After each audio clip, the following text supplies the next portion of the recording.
Eu gostaria de falar acerca de vigiando a motivação do coração, sobre a importância de você vigiar a motivação do seu coração. Você já pensou um pouco por que às vezes um cristão está indo tão bem, seguindo Jesus, tão apaixonado, e de repente aquela pessoa que outrora estava tão apaixonada por Deus, começa a demonstrar umas características estranhas, começa a se mostrar cínico, às vezes, arredio, crítico. Outras vezes, você fica sabendo de alguém que você nem imaginava, talvez era um grande líder, que caiu em pecado bem grave, de um pastor que fugiu com a secretária. Você já pensou por que essas coisas acontecem? Tanto com os líderes como com os membros. Por que alguém que estava tão empolgado, seguindo Jesus, de repente agora está se afastando das coisas de Deus? Às vezes, como eu disse, cai em pecados imorais, ou outras vezes demonstram atitudes de rebelião. Na realidade, a Bíblia diz em 1 Coríntios, capítulo 10, versículo 12, aquele, pois, que pensa estar em pé, veja que não caia. Isso é um alerta para todos nós.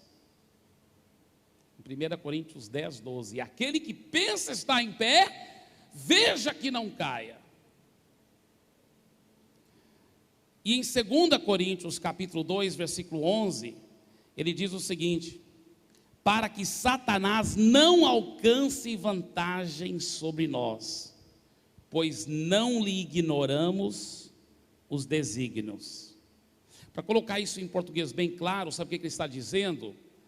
Que o diabo tem certas estratégias, certos desígnios, e para que ele não alcance vantagem sobre nós, é importante você compreender essas estratégias do diabo, para que você possa vencê-lo todas as vezes. Certamente, uma das estratégias principais do diabo é desfocar a motivação do coração.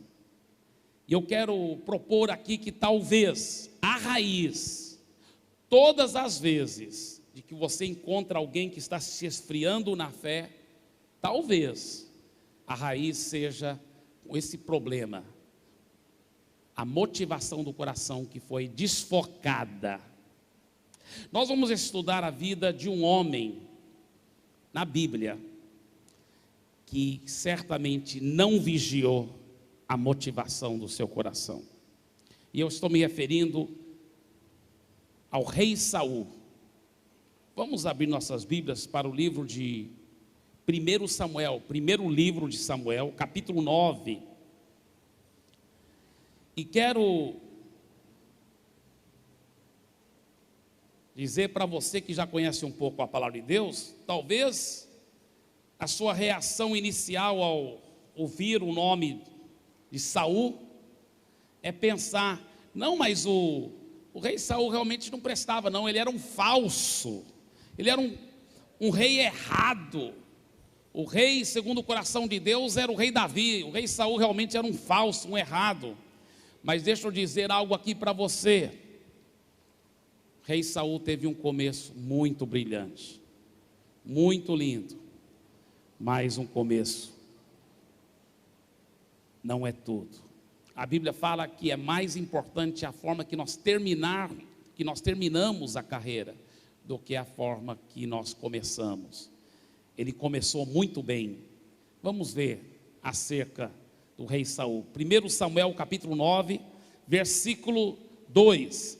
Eu estou lendo na Nova Versão Internacional. Ele tinha um filho chamado Saul, jovem de boa aparência, sem igual entre os israelitas. Os mais altos batiam nos seus ombros. Olha só, um rapaz bonito, de boa aparência, muito alto. Os mais altos entre o povo de Israel batiam no seu ombro. Mas ele não era só simpático, de boa aparência exterior. Nós vamos ver como ele tinha uma boa aparência interior também. Versículo 3.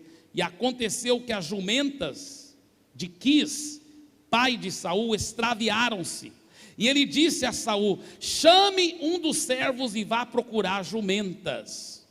E prontamente o seu filho obedeceu. Então, primeira qualidade interior que nós vemos de Saul é que ele era obediente ao seu pai. Ele foi com o servo do seu pai para procurar as jumentas. Diz a Bíblia que procuraram muito. Depois nós percebemos que eles procuraram talvez entre 2 a 3 dias ou mais, procurando essas jumentas. Quando depois de não encontrarem por muito tempo, olha o que Saul disse ao servo a partir do versículo 5. Chegando ao distrito de Zuf, disse Saul ao seu servo: vamos voltar, o meu pai deixará de pensar nas jumentas para começar a preocupar-se conosco. Então nós vemos que era um filho não somente obediente, um filho sensível às emoções do seu pai. Falou: não, eu não quero que meu pai se preocupe comigo. Eu sei que nós já estamos vários dias procurando essas jumentas, e meu pai com certeza não está nem aí com as jumentas mais, ele está mais preocupado conosco, comigo e você, o servo. Que bonito, um filho que preocupa com o estado emocional do seu pai. Continuando, o servo responde para Saul. O servo, contudo, respondeu: nessa cidade mora um homem de Deus, que era por sinal o profeta Samuel, que é muito respeitado, tudo o que ele diz acontece. De tanto eles procurarem a jumenta, já entraram em outra cidade lá, né? E nessa cidade morava o profeta Samuel. Vamos falar com ele, talvez ele nos aponte o caminho a seguir. Saul disse a seu servo: se formos, o que lhe poderemos dar? A comida de nossos sacos de viagem acabou, não temos nenhum presente para levar ao homem de Deus. O que temos para oferecer? O servo lhe respondeu: tenho 3 gramas de prata, darei isto ao homem de Deus, para que ele nos aponte o caminho a seguir. Agora olha que coisa interessante, isso mostra também o respeito que Saul tinha para com as coisas de Deus, porque ele não queria aparecer diante do homem de Deus sem dar um presente para ele. Isso é uma coisa muito bonita. Não é porque o homem de Deus cobrava, nada disso, mas é por causa do coração tão bonito, tão sensível, que esse jovem Saul tinha. Ele queria, e não queria, ele falou, não, quando o servo falou: vamos perguntar para o homem de Deus aonde está as jumentas, que Deus revela as coisas para ele. E Saul disse: não, eu não tenho coragem de chegar lá diante do homem de Deus sem poder dar um presente para ele. Aí o servo disse: não, mas eu tenho aqui algumas gramas de prata, nós podemos dar isso para ele. Então foram, e o homem de Deus realmente pôde mostrar para eles sobre as jumentas. Mas não foi só sobre as jumentas que o homem de Deus falou muito mais. Vamos ver algumas coisas que o homem de Deus, o profeta Samuel, falou para o Saul. A partir do versículo 20, 1 Samuel capítulo 9, versículo 20 em diante, o homem de Deus diz o seguinte: quanto às jumentas que você perdeu há 3 dias, não se preocupe com elas, já foram encontradas, e a quem pertencerá tudo que é precioso em Israel, senão a você e a toda a família de seu pai. Ele jogou essa bomba positiva em cima desse jovem. Esse jovem vai lá procurando sobre as jumentas, e o profeta fala assim: olha, jumentas, não se preocupe, porque elas já foram encontradas. Agora só que tem uma coisa: você sabia que Deus preparou todas as coisas, todos os tesouros, todas as melhores coisas dessa nação toda, sabe para quem? Para você e a família do seu pai. Agora olha a reação de Saul. Olha a reação de Saul, versículo 21. Saul respondeu: acaso não sou eu um benjamita, da menor das tribos de Israel, e não é o meu clã o mais insignificante de todos os clãs da tribo de Benjamim? Ou a minha família, né, a parentela? Por que estás me dizendo tudo isso?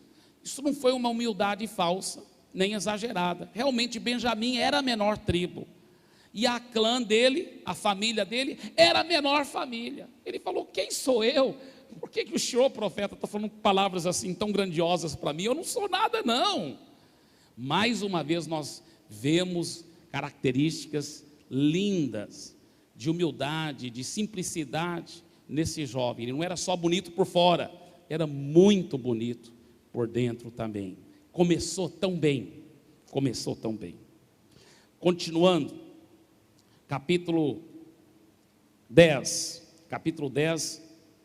agora o primeiro versículo. Samuel apanhou um jarro de óleo, derramou sobre a cabeça de Saul e o beijou, dizendo: o Senhor o ungiu como líder da herança dele. Então nós vemos que ele foi um homem ungido agora por Deus. E ainda no versículo 6 do mesmo capítulo 10, versículo 6, o Espírito do Senhor, dizendo o profeta Samuel, se apossará de você, e com eles você profetizará e será um novo homem. Foi o que aconteceu no versículo 9, veja no versículo 9 e 10, do mesmo capítulo, 1 Samuel capítulo 10. Quando se virou para afastar-se de Samuel, Deus mudou o coração de Saul, e todos aqueles sinais se cumpriram naquele dia. Irmãos, a Bíblia que diz que foi Deus que transformou o coração desse homem.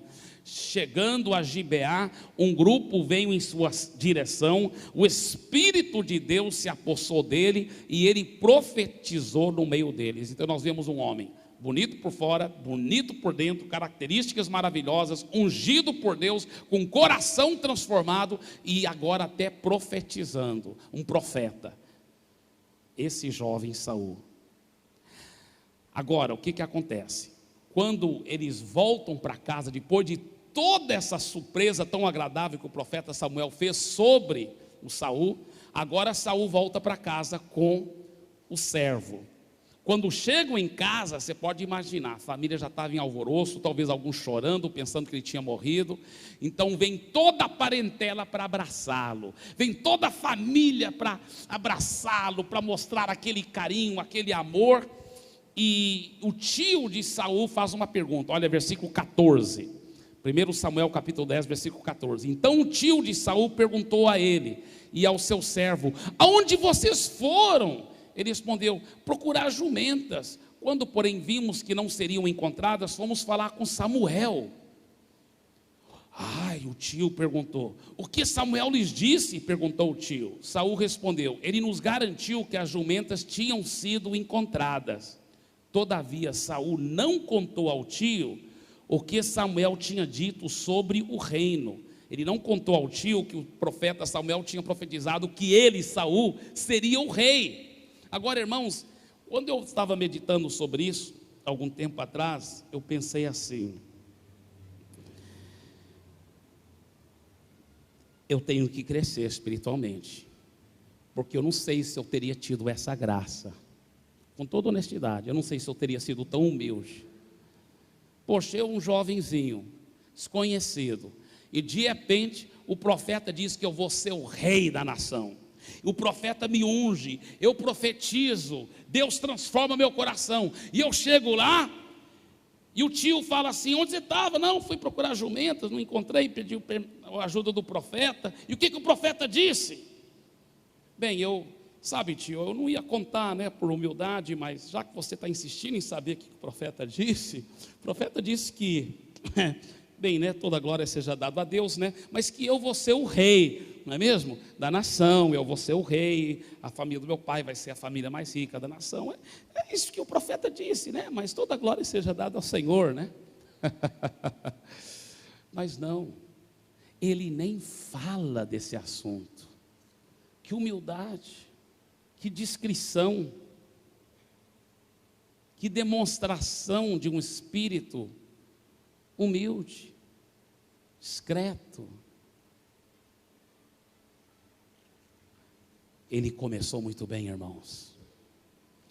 Você que conhece um pouco a Bíblia, talvez imaginava Saul um homem falso, um homem errado, mas não, ele era um homem de Deus, ungido, que teve um começo brilhante no reino de Deus.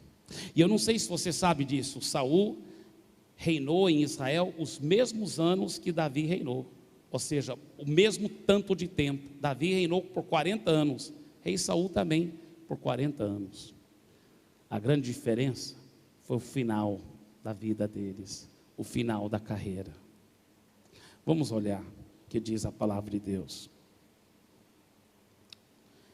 Ainda no capítulo 10, agora chegou a hora de anunciar para toda a nação. Então o profeta Samuel reuniu a nação, consultaram de Deus publicamente, e Deus publicamente respondeu: é da tribo de Benjamim. Alguma família da tribo de Benjamim que vai ser o rei. De qual família? É da família do Quis, que era o pai de Saul. Da família do Quis. E quem é o filho? Quem é o jovem? É o jovem Saul. Procurem o Saul então. Olha o que diz, versículo 22. Não acharam Saul. Então o que acontece? 1 Samuel capítulo 10, versículo 22. Consultaram novamente o Senhor. Ele já chegou? Esse jovem Saul que o Senhor está dizendo que vai ser o rei de Israel, ele está aqui em nosso meio? E o Senhor disse: sim, ele está escondido no meio da bagagem. Que humildade. Ele não quis aparecer. Estou aqui, eu estou aqui, eu estou aqui. Não, ele ficou com vergonha. Quem sou eu? Quem sou eu para ser um rei? E aonde ele foi? Tudo indica que ele não estava só escondido no meio da bagagem. Ele estava escondido, disfarçado, trabalhando lá no meio da bagagem, ajudando a cuidar da bagagem. Isso me faz lembrar de um outro grande rei que apareceu depois, o rei Davi. Diz a Bíblia que enquanto seus irmãos estavam lá na batalha, Davi foi lá com a bagagem, com queijo, com pão, levando para os seus irmãos lá. Deixa eu te falar uma coisa: os homens mais nobres se encontram no meio da bagagem. É quem é fiel no pouco que Deus vai fazer fiel sobre o muito. Você nunca vai ser um grande pastor se você primeiramente não for um grande diácono. Você nunca vai ser um homem muito usado por Deus no púlpito se você primeiramente não for um homem muito grandemente usado por Deus em limpar o piso, as cadeiras. Os grandes homens de Deus que são promovidos são aqueles que sabem arregaçar a manga e trabalhar no meio da bagagem. É lá no meio da bagagem que se encontram os grandes reis, os nobres. E Saul não foi exceção. Encontraram ele no meio da bagagem. E por revelação do Senhor, versículo 23, correram e o tiraram de lá. Quando ficou em pé no meio do povo, os mais altos só chegavam aos seus ombros. E Samuel disse a todos: vocês veem o homem que o Senhor, foi o Senhor que escolheu, não há ninguém como ele entre todo o povo. Então todos gritaram: viva o rei! Samuel expôs ao povo as leis do reino. Ele as escreveu num livro e o pôs perante o Senhor. Depois disso, Samuel mandou o povo de volta para suas casas. Saul também foi para sua casa em Gibeá. Olha, que humildade. Eu sou o rei agora, para onde eu vou? Voltar para minha casa, ué. Em vez de falar: não, eu sou rei, então faz um palácio logo para mim e tal. Não, voltou para a casa dele também. Só que acompanhado por guerreiros cujo coração Deus tinha tocado. Então grandes guerreiros se cercaram dele e falou: nosso rei, estamos contigo, o que der e vier, pode contar conosco. Versículo 27, alguns vadios, ou filhos de Belial, ou seja, filhos daquele que não presta, porém disseram: como este homem pode nos salvar? Desprezaram-no e não lhe trouxeram presente algum. Mas Saul ficou calado. Eu gosto da revista atualizada, da tradução revista atualizada, diz: porém Saul se fez de surdo. Deixa eu dizer uma coisa aqui para vocês, queridos. Os homens de Belial, os homens vadios, os homens de Belial, eles sempre desprezam os líderes nobres, os humildes. Os homens de Belial, eles querem líderes arrogantes, que se impõem, que se colocam, que se exaltam. Os homens de Belial, esse é o nosso líder. Agora os homens vadios, os homens de Belial, quando eles veem um líder verdadeiramente nobre, humilde, quebrantado, aí desprezam no coração, acham muito pequeno, muito pouco. E diz a Bíblia que os homens de Belial viram a humildade de Saul, viram o jeito dele, tão simples, e o que disseram? Como este homem pode nos salvar? Como um homem desse pode ser um rei para nos liderar numa guerra? Desprezaram-no e não lhe trouxeram presente algum. Mas olha a reação de Saul. Diz a Bíblia na revista e atualizada: porém Saul se fez de surdo. E fez de surdo. E não deixou aquilo o afetar. Não deixou a amargura crescer no coração dele. Eu imagino, irmãos, que ele, com toda honestidade, ele deve ter pensado assim: eu não culpo esses homens, porque eu também não me acho qualificado. Até dou razão para eles. Eu também não me acho qualificado de ser rei. Até dou razão para eles. Eu posso até compreender a reação deles. Olha que humildade, que nobreza de caráter. Porém Saul se fez de surdo. Mas olha agora, primeiro teste do reinado de Saul. 1 Samuel capítulo 11, surge a primeira grande guerra, e ele que tem que liderar o povo de Israel nessa guerra. Olha o que acontece, versículo 11: no dia seguinte, Saul dividiu seus soldados em 3 grupos, entraram num acampamento amonita na alta madrugada, e os mataram até a hora mais quente do dia. Aqueles que sobreviveram se dispersaram de tal modo que não ficaram 2 juntos. Ah, meu irmão, agora olha a reação do povo. Então o povo disse a Samuel: quem foi que perguntou, será que Saul vai reinar sobre nós? Onde estão aqueles homens vadios, aqueles homens de Belial? Traze-nos esses homens e nós os mataremos. Saul, porém, disse: hoje ninguém será morto, pois nesse dia o Senhor trouxe libertação a Israel. Olha, interessante que antes ele ficou calado quando estavam falando mal dele, mas agora que queriam matar os homens que estavam falando mal dele, aí ele se impôs como rei verdadeiro, com nobreza. Falou: não, peraí, eu sou rei, eu estou dizendo que hoje ninguém vai ser morto, porque quem deu essa vitória para Israel não foi Saul, foi o Senhor. Ele disse claramente: porque hoje o Senhor que deu essa vitória a Israel. Que nobreza, gente! Que líder lindo, que coisa maravilhosa. Por isso que não é o começo. Às vezes a pessoa começa tão bem na sua vida espiritual, mas tem um fim tão trágico se ela não tiver cuidado. Saul começou muito bem. Ele disse: hoje ninguém será morto, pois nesse dia o Senhor trouxe libertação a Israel. Eu imagino que o discipulador dele, o profeta Samuel, deve ter sorrido, falado: este é o cara, parabéns, meu discípulo. Então Samuel disse ao povo: venham, vamos a Gilgal e reafirmaremos ali o reino. Assim todo o povo foi a Gilgal e proclamou Saul como rei na presença do Senhor. Agora foi consolidado o reino de Saul. Ali ofertaram sacrifícios de comunhão ao Senhor, e Saul e todos os israelitas tiveram momentos de grande alegria. A Bíblia fala que Saul se alegrou no meio daqueles homens. Ele deve ter dançado e se alegrado. Ele era um juntamente com o povo. Ele não se colocou como superior a eles, não. Ele se alegrou juntamente com aqueles homens. Ele realmente era um homem simples, um homem precioso. Mas o que aconteceu? Você que conhece a palavra de Deus sabe que o rei Saul teve um fim tão trágico.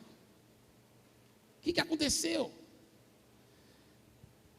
Creio eu, irmãos, de tantas vitórias, tantos elogios, tantos tapinhas nas costas, a motivação do coração dele, que outrora era tão pura, ele só queria a glória para Deus, ele não queria aparecer, mas aos poucos o ego dele foi se inflando, e a motivação do coração, que era tão pura, que só queria a glória para Deus, agora foi aos poucos se desfocando, sem ele perceber, e aos poucos ele foi criando um apetite mórbido para esses tapinhas, para esses elogios, e agora ele estava fazendo as coisas para a glória de Deus, mas também um pouco para a glória de Saul, e a motivação dele foi desfocando, e infelizmente ele não se arrependeu, não corrigiu a motivação do coração. Vamos ver como isso tudo aconteceu. 1 Samuel capítulo 15, agora no capítulo 15, a partir do versículo 17.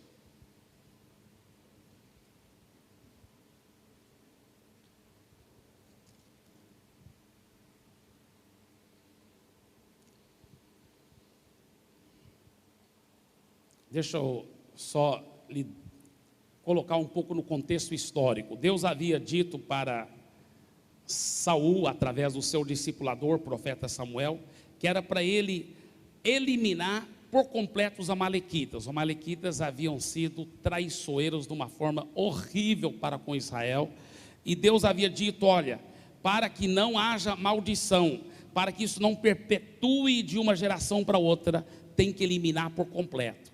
E tem que eliminar tudo, todo ser humano, todo animal, tudo. E Saul obedeceu 100%, quase.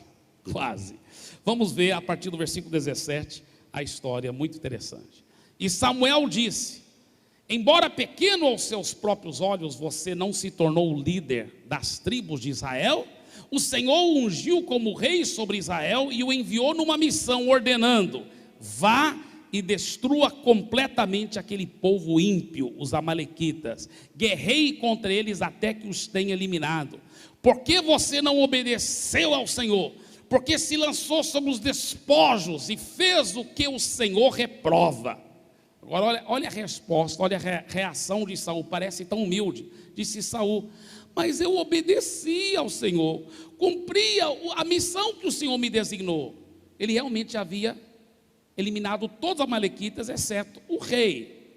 Eu só trouxe o Agag, o rei dos amalequitas, mas exterminei os amalequitas todos. Os soldados tomaram ovelhas e bois do despojo, o melhor do que estava consagrado a Deus, para destruição, a fim de os sacrificarem ao Senhor seu Deus em Gilgal. Deixa eu explicar. Deus falou, era para matar todos os animais. Eles foram lá e mataram quase todos os animais, mas aquelas ovelhas bem gordas, aquele gado bem gordo, aqueles bois bem gordos, aí o Saul falou assim, não, esses nós vamos matar ainda, mas nós vamos matar no sacrifício, porque vamos aproveitar esses animais, porque são bonitos, são grandes, vamos sacrificá-los para adorar a Deus, que eles tinham costume de sacrificar os animais para adorar a Deus. Então, na concepção dele, ele estava se justificando pela sua desobediência.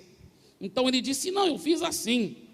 Aí o Samuel responde, responde firme, parece até duro demais. Samuel, porém, respondeu, acaso tem o Senhor tanto prazer em holocaustos e em sacrifícios, quanto em que se obedeça a sua palavra?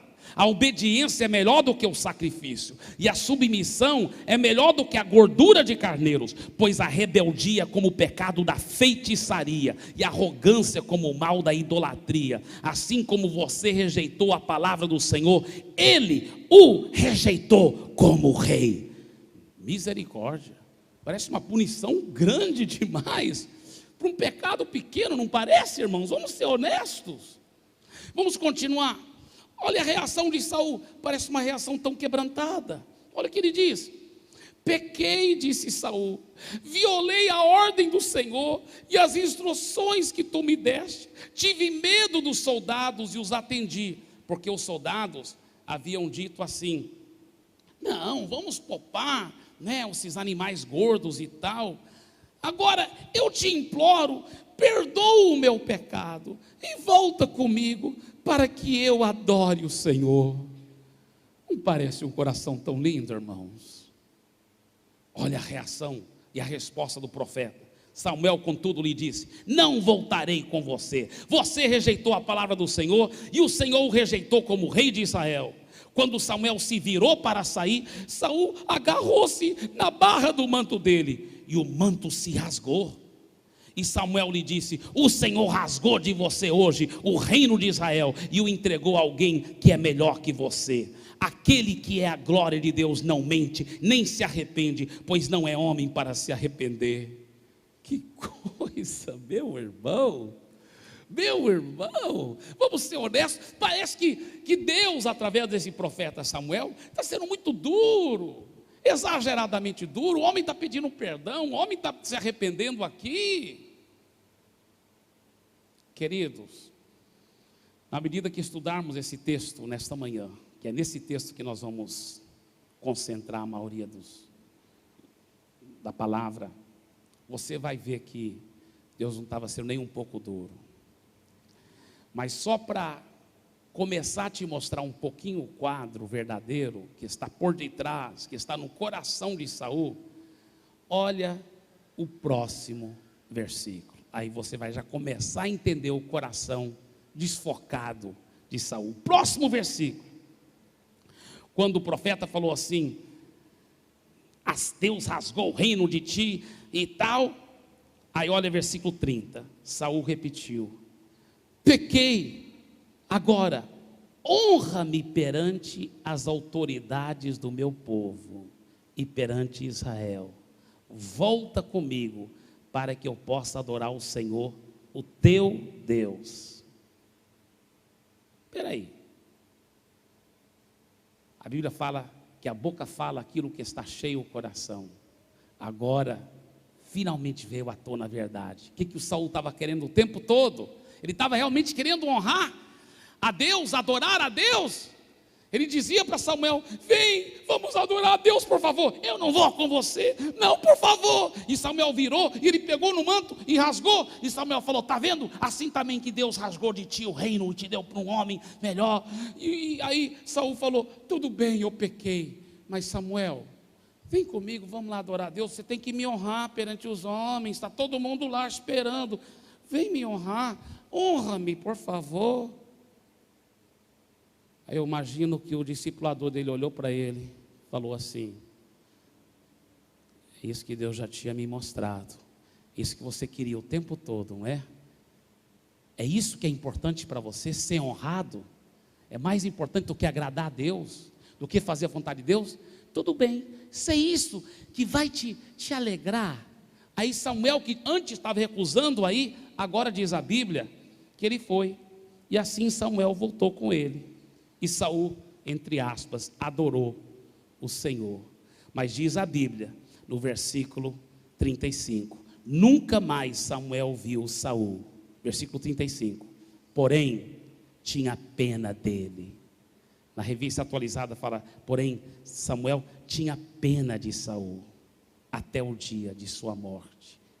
Samuel tinha pena dele, embora se entristecesse por causa dele, porque o Senhor arrependeu-se de ter estabelecido Saul como rei de Israel. Posso imaginar Samuel olhando para Saul, balançando a cabeça, ficando com pena dele. Isso que é importante para você. Tudo bem, eu vou então, mas estava com pena dele. Agora, queridos,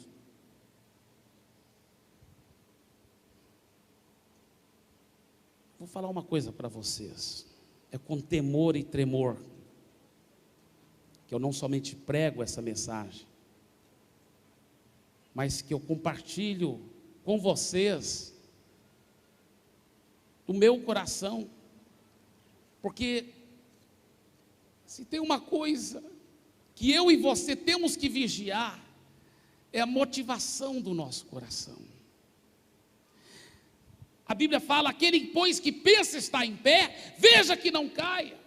Satanás tem desígnios, ele tem estratégias de poder dar rasteira nos crentes. Deixa eu falar uma coisa: quantos irmãos eu já vi empolgados, se converteram a Jesus, estão cheios de Jesus, aleluia, obrigado, Senhor. E eles começam a ler a Bíblia e orar toda hora, e são muito mais interessados nas coisas de Deus do que em novelas, nas coisas do mundo que não prestam, que não tem valor algum. E eles vão buscando a Deus, indo para as vigílias, orando, buscando, o coração está quente, cheio de amor por Jesus. E porque eles estão tão cheios de amor por Jesus, eles ficam cheios de amor pelas almas perdidas, é óbvio, porque quanto mais íntimo você está de Deus, mais perto você está do seu coração. E quando sua cabeça realmente encosta no peito de Jesus, aí você ouve as batidas do seu coração, e o coração de Deus diz assim: almas, almas, Deus não quer que nenhum pereça. Então essa pessoa agora, nova convertida, apaixonada por Jesus, está apaixonado pelas almas perdidas, e ele começa a falar para seus parentes, para os seus amigos de Jesus, ele praticamente arrasta as pessoas para a igreja, para a célula, ele está falando de Jesus para todo mundo, e logo ele está sendo grandemente usado por Deus, talvez até se tornou líder de célula e tudo, e as pessoas falam, e logo todo mundo começa a notar, esse cara está sendo muito usado por Deus, e aí começam os elogios, poxa, parabéns irmãos, a Bíblia fala que é para dar honra, quem honra merece. Deixa eu falar uma coisa, não é errado dar elogios, a Bíblia até fala que nós devemos dar elogios, dar honra a quem honra merece. O errado é quando a pessoa não sabe receber o elogio, aí que está o problema. Então começam a honrar esse irmão, começam a falar: irmão, parabéns, você está ganhando muitas almas por Jesus. Só que a motivação dele está tão pura, ele só quer a glória para Deus, que ele de coração preferiria ficar no anonimato. Ele nem gosta quando as pessoas falam que ele está sendo grandemente usado por Deus, ele prefere se esconder na bagagem mesmo, se esconder, não, quem sou eu? Não, por favor, não fale meu nome mais, eu só estou fazendo isso para Jesus, é para ganhar as almas perdidas, minha motivação é tão pura, só quero Jesus. Mas um elogio aqui, um elogio ali, um tapinha na costa aqui, vai inflando o ego dele, e sutilmente, de uma forma muito sorrateira, o inimigo consegue criar um apetite mórbido pelos elogios, pela glória, e de repente ele começa a pensar: poxa, falaram tanto das almas que eu estou ganhando, imagina agora que minha célula vai multiplicar em 3, e eu já ganhei tanto mais almas, imagina o que eles vão falar agora. Não, mas eu não quero para a minha glória, eu quero para a glória de Deus. Só que também vai ser muito gostoso eles me elogiarem de novo. Agora o que está acontecendo? A motivação do coração está aos poucos desfocando. E o pior, irmãos, é que muitas vezes é tão sutil que nem nós vemos quando a motivação desfocou um pouco. Nem nós percebemos se nós não tivermos cuidado. Por isso que eu gostaria de, juntos com vocês, ver aqui nesse texto que eu acabei de ler, algumas características que são sinais claros da motivação desfocada, para que eu e você possamos vigiar melhor contra essas motivações desfocadas, tá bem? Então vamos ver alguns resultados da motivação errada, ou seja, características que mostram que bem provavelmente a motivação do coração foi desfocada. Primeira coisa, a Bíblia diz que Deus, através do seu discipulador, profeta Samuel, falou: faça tal coisa. Saul obedeceu quase tudo, mas desobedeceu um pouquinho. Essa é a primeira característica. O seu líder, o seu discipulador, o seu pastor diz: olha, vamos fazer tal coisa, e você obedece quase, mas em alguma área. Eu já vi isso vez após vez em pessoas cuja motivação estava começando a desfocar. Lá no fundo ela acha que ela sabe um pouco melhor do que o líder dela, um pouco melhor do que o seu discipulador, e ela obedece em tudo, quase desobedece em algumas coisinhas. Foi assim que Saul fez. Segunda característica, põe a culpa nos outros. que Saul disse? Ele falou: não, os soldados, olha versículo 21, primeiro ele não admitiu o erro. Você pode notar aqui, ele parece muito humilde. Não, eu obedeci o Senhor em tudo, não foi eu que fiz, foram os soldados que tomaram as ovelhas e os bois, não foi eu não que popei as ovelhas e os bois, foram os soldados. Ah, bonitinho, e quem é o líder dos soldados? Não é você, o rei? Muitas vezes a pessoa fala bonito, fala humilde, mas não assume a culpa, ela põe a culpa nos outros. Você já viu isso? Você vai falar para o irmão: irmão, você errou. Não, eu não, foi o fulano, o ciclano, o beltrano. Mas ele mesmo não assume a culpa. Outro sinal: muito sacrifício, mas coração rebelde. A Bíblia fala: acaso tem o Senhor tanto prazer em holocaustos e sacrifícios, quanto em que se obedeça a sua palavra? A obediência é melhor do que o sacrifício. Não adianta trabalhar muito, mas o coração está meio rebelde. Eu já vi isso no meio de tantas igrejas, eu viajo muito, já fui para tantas igrejas, já fiquei em tantas casas de pessoas, e eu já vi isso acontecendo. Muitas vezes aqueles irmãos mais ativistas na igreja, fazendo isso, trabalhando dia e noite na igreja, como voluntários mesmo, trabalhando sem nenhuma remuneração, estão trabalhando muito, mas quando estão sozinhos e as portas da casa estão fechadas, aí você vê as atitudes erradas. Mas o pastor fez aqui, você viu aquele pastor que ele fez? Aí sai aquelas cobras, sabe? Aí sai aquele coração rebelde, quando ninguém está olhando, que sai aquelas atitudes estranhas, aquelas coisas feias, falando mal. Muito sacrifício, muito trabalho em prol das coisas de Deus, mas coração rebelde. Coração rebelde. Sabe,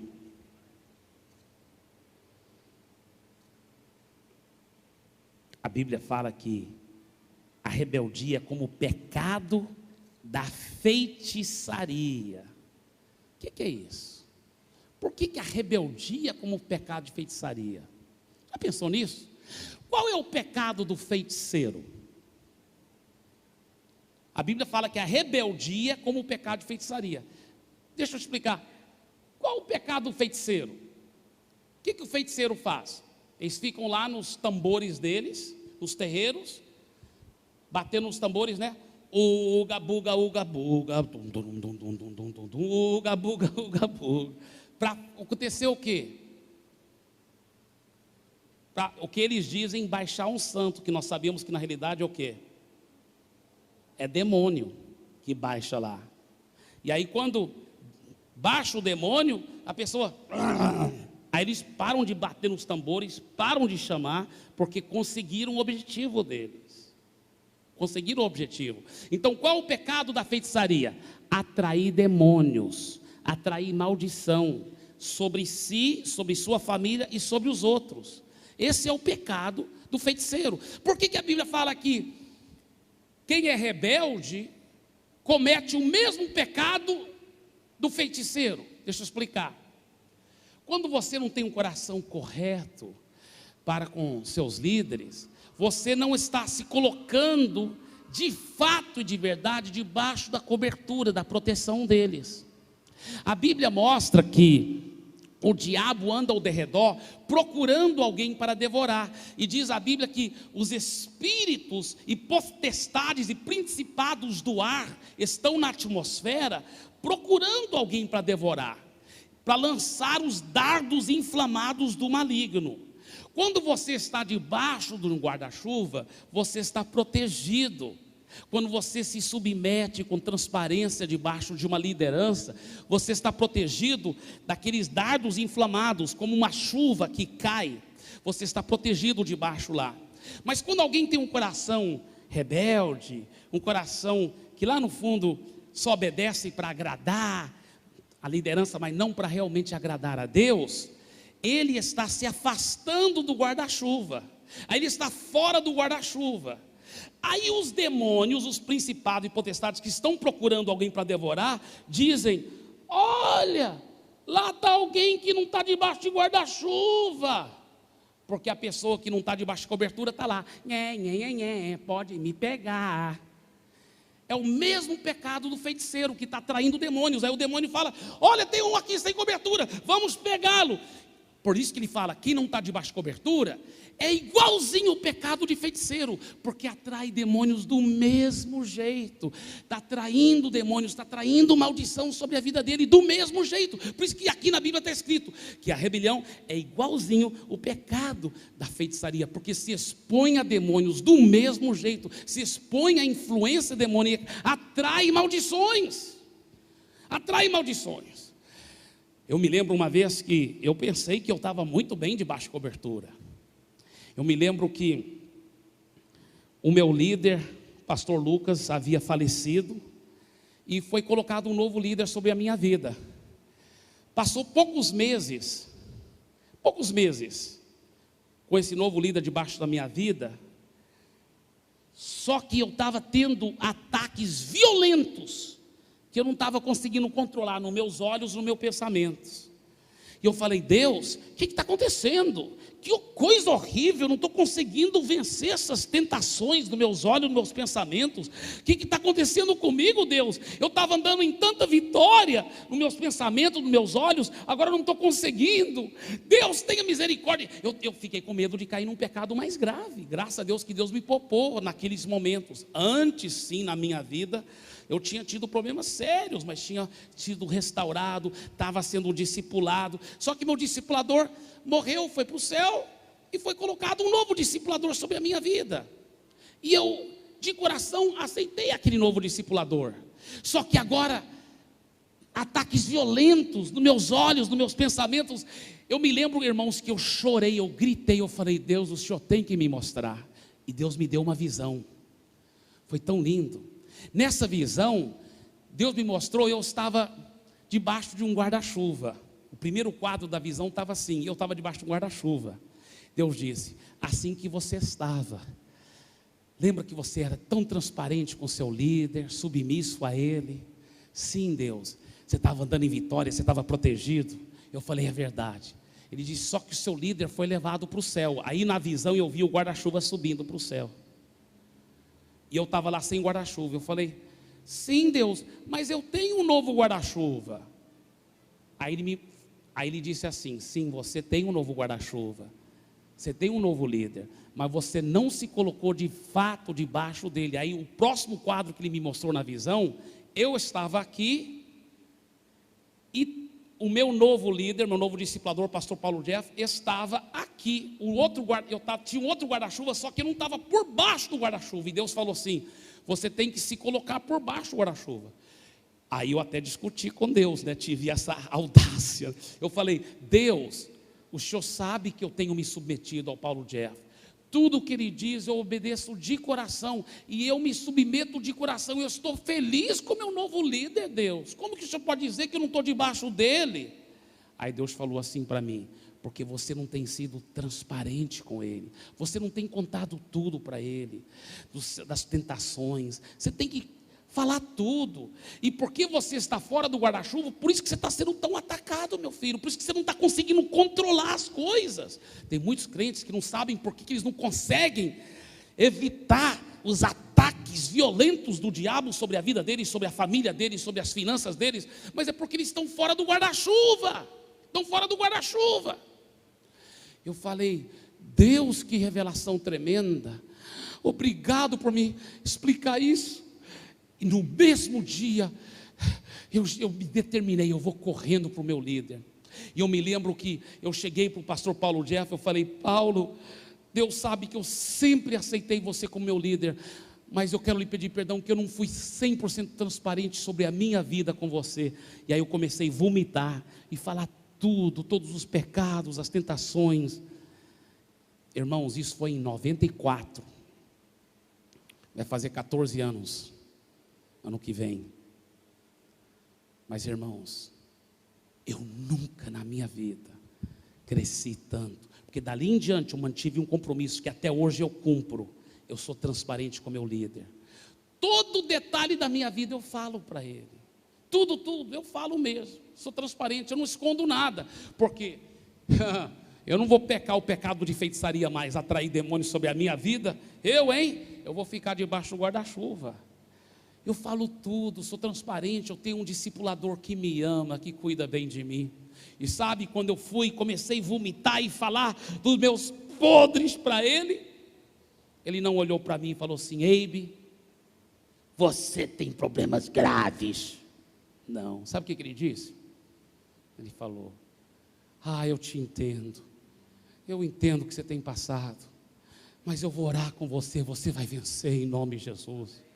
E ele tem orado comigo, irmãos, toda a glória seja a Jesus. Isso foi em 94, de lá para cá só fiquei crescendo. Oh, vida maravilhosa com Jesus. Eu fico com compaixão quem não tem uma cobertura, ou quem tem e não se colocou debaixo da cobertura. Não adianta você ter um líder se você não se coloca debaixo daquela liderança, com transparência, com discipulado, com proteção. Como a vida muda. Mas por isso que ele fala que essa atitude de não se colocar debaixo de cobertura é como o pecado de feitiçaria. Vamos ver outra característica interessante, irmãos. Agora, ao ler mais de perto a palavra, nós podemos compreender o coração errado de Saul. Olha o que ele diz, versículo 24, irmãos. Veja bem: pequei, disse Saul, violei a ordem do Senhor, as instruções que tu me deste, tive medo dos soldados e os atendi. Agora ele admitiu o pecado, mas olha o que ele fala no versículo 25: agora eu te imploro, e está falando com o profeta Samuel, eu te imploro, perdoa o meu pecado e volta comigo para que eu adore o Senhor. Em nenhum momento ele pede perdão de Deus, ele só pede perdão do líder dele: me perdoe, vamos lá adorar a Deus, vamos lá me honrar, vamos lá logo, vamos. Em nenhum momento ele fala: Samuel, e o que Deus está pensando agora de mim, Samuel? Que vergonha que eu estou de Deus, Samuel. Me perdoe, como meu discipulador te desobedeci. Mas principalmente, Samuel, eu sei que eu desobedeci a Deus. Samuel, ore comigo, eu quero muito pedir perdão a Deus, eu estou com tanta vergonha dele. Aí seria outra coisa. Porque deixa eu te falar, um dos sinais claros de um coração que está com a motivação desfocada é que o arrependimento não é verdadeiro, é um arrependimento falso. Nesse caso, o arrependimento falso é o quê? Arrependimento horizontal e não arrependimento vertical. Arrependimento horizontal é quando você pede perdão da sua esposa, você está arrependido porque você machucou outras pessoas, porque você se machucou, você pede perdão para todo mundo, mas você não está arrependido porque machucou o coração de Deus. Nenhum momento você vê Saul arrependendo verticalmente. Nenhum momento você vê Saul dizendo: Deus, eu pequei contra ti, me perdoe. Olha o contraste com o grande rei Davi que viera depois. Davi também pecou horrivelmente, adulterou, assassinou, cometeu assassinato. Mas quando ele foi se arrepender, olha que Davi falou. Olha o que Davi disse, se encontra em Salmo 51, versículo 4, Davi disse assim: contra ti e contra ti somente eu pequei. Olha que coração lindo. Ele havia pecado contra a esposa dele, contra a nação de Israel, ele havia pecado contra muitas pessoas, mas ele entendeu que principalmente ele havia machucado o coração de Deus. Quando a pessoa está com a motivação desfocada, até o arrependimento dela não é vertical, não é um arrependimento genuíno. Ela não preocupa com o coração de Deus. Que coisa forte. E olha, outra característica de um coração desfocado é o desejo sutil de receber honra. Aqui, Saul finalmente falou: Samuel, sabe o que? Na realidade, eu estou pedindo muito perdão, né? Mas eu quero que você me honra. Essa é a razão, desde o começo que ele estava pedindo perdão, desde o começo ele estava sendo tão humilde, irmãos, porque ele estava querendo conquistar o Samuel. Samuel falou: olha, Saul, você pecou horrivelmente. Não pequei não fiz nada errado. Pecou e Deus está muito com raiva de você. Então, olha, está certo, Samuel, eu pequei, me perdoe, você me perdoa, mas vamos lá, rapaz, vamos adorar, o povo está tudo esperando. Sabe por quê, irmãos? Aconteceu o seguinte: quando os reis daquela época, eles derrotavam o exército inimigo, eles viam com o rei vencido em cadeias, em correntes atrás, e o exército chegava na cidade, e o povo aplaudindo, o exército vencedor, o rei na frente, o rei vencedor, os soldados valentes, e depois o rei em correntes vindo por detrás. Aí ele chegava diante do povo e colocava o pé em cima da cabeça do rei vencido e levantava a espada, e o povo ia para o delírio. Por isso que ele não quis matar o rei, ele trouxe o rei em correntes. E aí, depois que o povo ia para o delírio, aí que eles iam: agora vamos adorar o nosso Deus, que nos deu a vitória. Então pegavam e adoravam, mas aí o rei se unia com o profeta, e lá estava esperando só os anciãos, só os chefes de Israel. Aí o rei, juntamente com o profeta, caminhavam lá para os anciãos, e juntos, só a liderança adorava a Deus, sacrificava os animais, e o povo ficava de longe. Que coisa maravilhosa. Então ele estava saboreando esse momento, e o Samuel estava estragando tudo. Samuel chegou detonando em cima dele. Então ele soube que, poxa, o Samuel está com raiva, eu tenho que me humilhar aqui, me perdoe. E Samuel, pelo Espírito Santo, percebeu que ele não estava arrependido de verdade. Então Samuel foi mais duro para ver se ele se arrependesse de verdade, mas ele não se arrependeu. Aí Samuel foi mais duro ainda: eu não vou com você, não vou fazer nada disso, eu vou embora. E ele: não. Aí finalmente veio à tona. Quando Samuel falou: o Senhor tirou o reino de ti.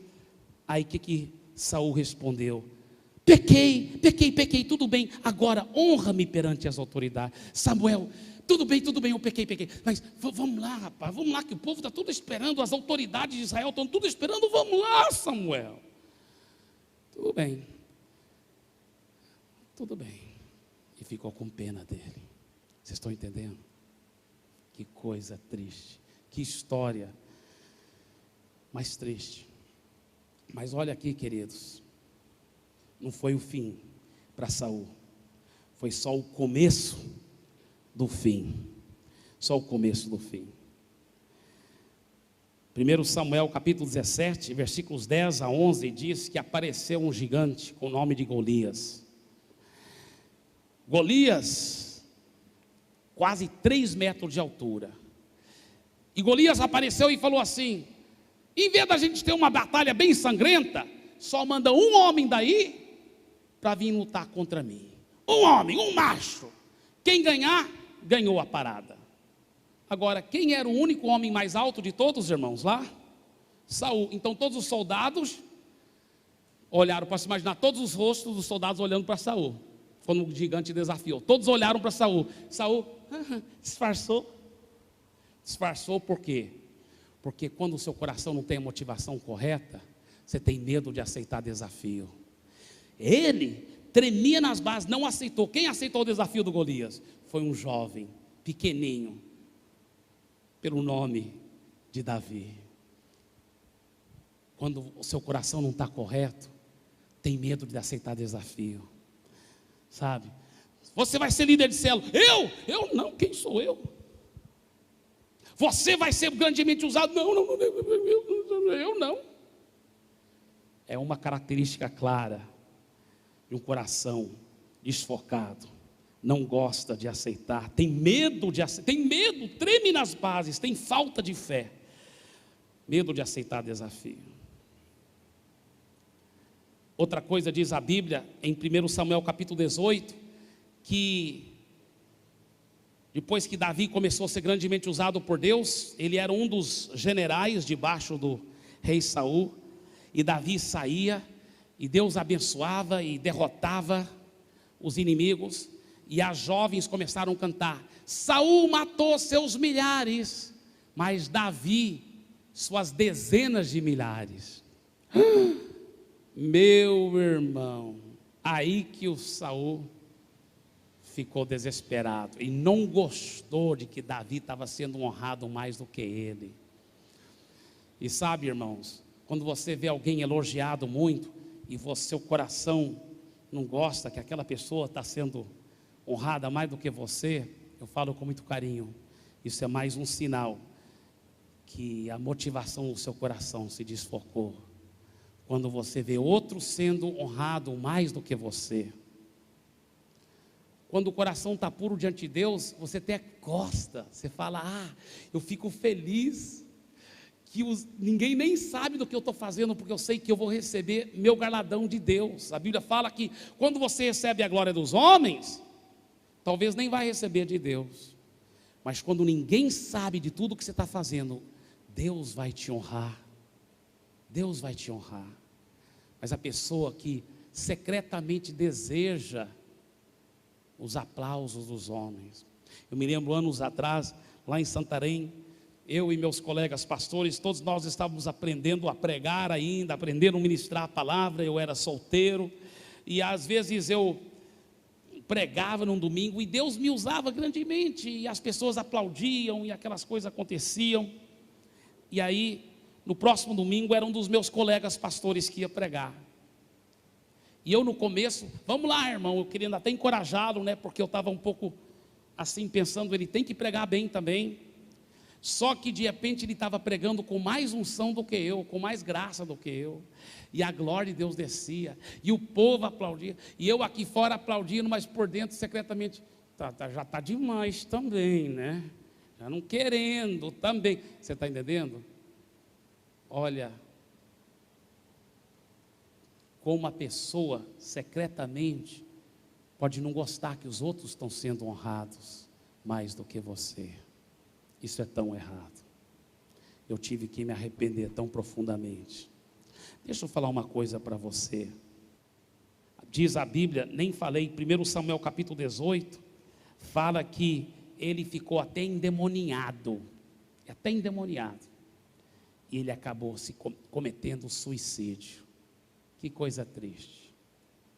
Agora, talvez você diz: pastor Eibe, e se eu tenho visto o meu coração tem se desfocado, muitas vezes eu não tenho realmente feito as coisas só por amor a Jesus, só por amor ao reino dele. A Bíblia fala em Provérbios 4, 23, sobre tudo que se deve guardar, guarda o coração. Deixa eu dizer uma coisa, realmente existe uma solução. A solução é de arrependimento. Você poderá consertar. Sabe de uma coisa? Se a motivação do seu coração se desfocou, você pode se arrepender e falar: Senhor, me perdoe de coração, por ter a motivação errada. E você pode escolher, irmãos, olha aqui para mim, você pode escolher a induzir seu coração para ter a motivação correta e dizer: de hoje em diante eu vou ter a motivação correta.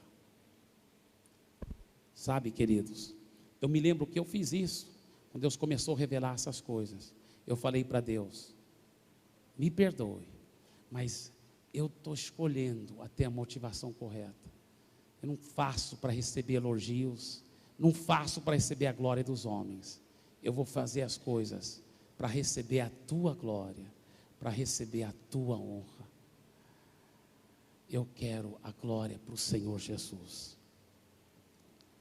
Eu lhe pergunto, e você? Está pronto para induzir o seu coração a ter a motivação correta, a fazer as coisas para a glória de Deus? Eu gostaria de convidá-lo para ficar em pé nesse momento, por favor.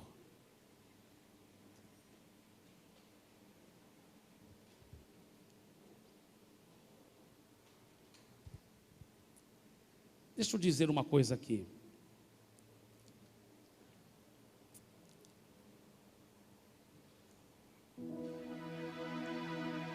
Olha aqui para mim, por favor. O diabo, ele é muito sujo. Ele quer que você pense assim: estou frito, não tem jeito para mim, eu não posso ter essa motivação tão pura.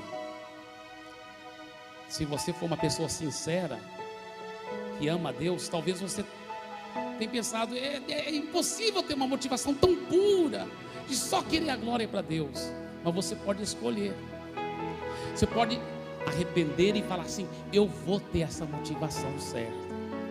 E sabe, deixa eu falar uma coisa: não aceite as mentiras do diabo. Uma vez que você escolheu ter a motivação correta, lembre-se que o diabo vai vir na primeira pessoa, muitas vezes, para dizer: ah, mas você gostaria disso. Por exemplo, o diabo vai vir, muitas vezes a pessoa não reconhece que é a voz do diabo, mas ele vem e fala assim: ah, olha, estão reconhecendo fulano, mas não estão te reconhecendo. Só que ele não fala na terceira pessoa assim, porque se ele falasse na terceira pessoa: estão honrando fulano, mas não estão te honrando, você ia falar: quem falou isso? Só que ele fala na primeira pessoa: estão honrando os outros, mas nunca me reconhecem, nunca me honram. Ele fala na primeira pessoa para ver se você assume aquela voz como se fosse a sua. Por exemplo, eu já ajudei muitos até vencerem o pecado de homossexualismo. Eu já ajudei. E o que eu tenho ajudado eles? Eu falei para eles: olha, uma vez que você é uma nova criatura, as coisas velhas já passaram.